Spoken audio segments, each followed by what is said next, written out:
Happy Monday, everybody. Hope your week's starting out well. As a reminder, this is the Meristem weekly inner practice. If you're interested in learning about the foundation of it, check in the description below. There's an intro video that kind of breaks down each piece. Also, like, subscribe. If you have any comments or questions, please leave those in the chat. We're still in the same recording situation. We'll probably be here for a few more weeks, so bear with us as we get situated and figure everything out. We're just in a transition right now. But that being said, let's jump in.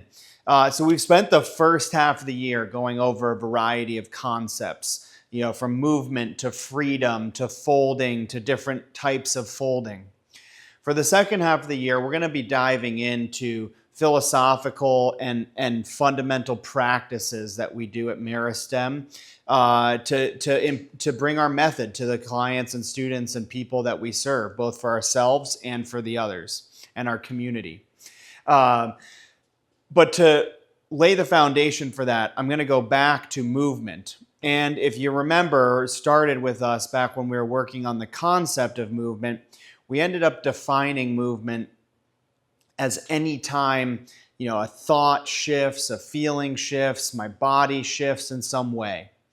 I'm going to also add now that anytime something like a sound moved towards me, or light, or a thing, or that makes me shift and adjust my posture, my spatial connection in one way or another. So there's both external and internal movement that's occurring, and we are kind of in the middle of it, finding our balance, adjusting and readjusting to the situation and how movement's coming both inwardly and from the external world. And so starting foundationally, movement is often not always the thing that's the most obvious when you look at it. So when you see somebody walking forward, you see somebody walking forward. But actually what's occurring is my foot is pushing into the ground down and back, which is propelling me and my body forward. So what is not tangible in that example is the force or the motion, the movement that's actually in the opposite direction than my body is going. And so if I'm looking at the body, I just say, oh, that body's moving forward. But it actually took a motion in the opposite direction to get my body going that way.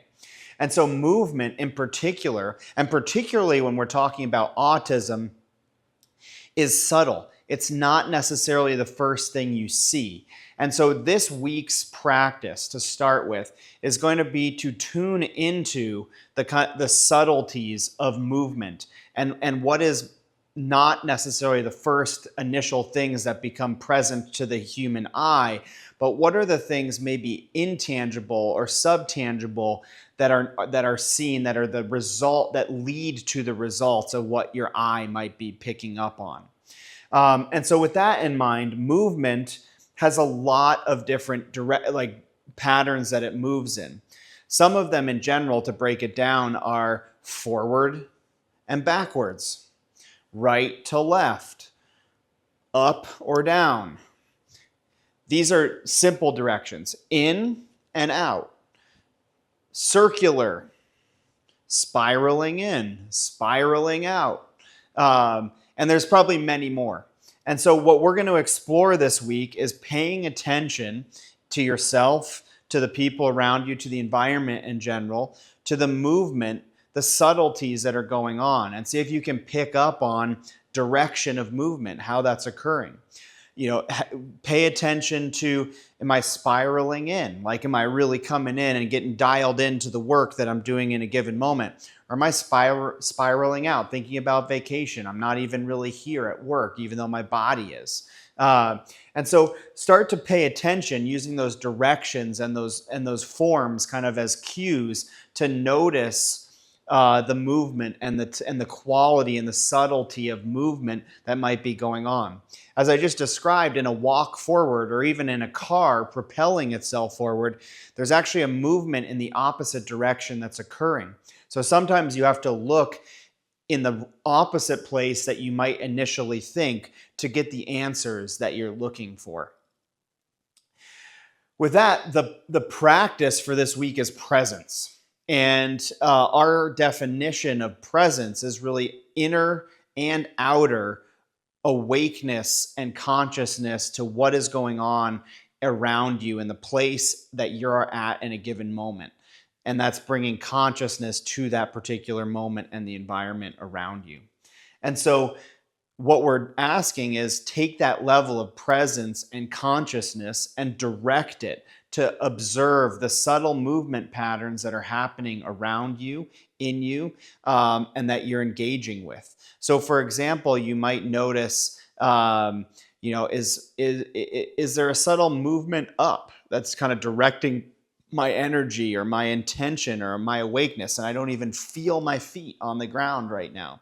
Or is there, a direction going down that's, I feel my feet, I feel my gut, but my head's just, I'm not in the mental game. And so we're going to be becoming present to both the external movements and the internal movements that are affecting me in one way or another, and how I'm moving with those and how I'm adjusting as those movements happen around me and through me. The value this week is I show up, dignity. And so when we're talking about showing up, we're talking about presence in a kind of willful form. So we're saying, did I actually get to work? My body might have gotten to work, or my body might be at home, but where's my mind? Where are my feelings? Where's my emotional life? Where am I spatially? Am I back down at the river while I'm at work because it was so beautiful there on Sunday afternoon, just sitting watching the birds and the water flow by? And God, I just can't get enough of that, and I just want to be there, even though my body is kind of sitting in front of the computer and my hands are typing and I'm kind of automatically responding to emails or whatever it is. Showing up is important. And so from the movement perspective, what we're going to be exploring is how I show up. Like, what's my posture? A couple examples might be, is everything, as I said, driving up into my head energetically, where my head's running really fast, but it's disconnected from my feeling life and my metabolic. So I'm firing, but it's not grounded in practicality. Another example, did I show up with, my sales deflated? Maybe, an idea that I had got shut down, whether it's at home or at work, and now I'm showing up to the next place that I need to be at, and I just have a posture of defeat. And so what we're doing is exploring not the posture of defeat, but what moved that led to this posture. And is there a possibility that I could shift that movement when I tune into it to get back to a different posture? So even in what feels like a defeat, I am still upright and I'm still engaged and I'm still present in the space that I'm stepping into next.